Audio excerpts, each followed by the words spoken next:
பிறந்தார் பரமபிதா.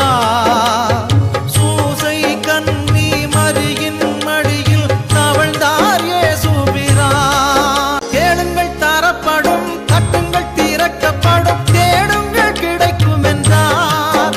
இயேசு தேடுங்கள் கிடைக்கும் என்றார். மரித்த இயேசுவும் 3ஆம் நாளிலே உயிரோடு எழுந்தாரே. 12 சீடர் நடுவினில் தோன்றி ஆசிகள்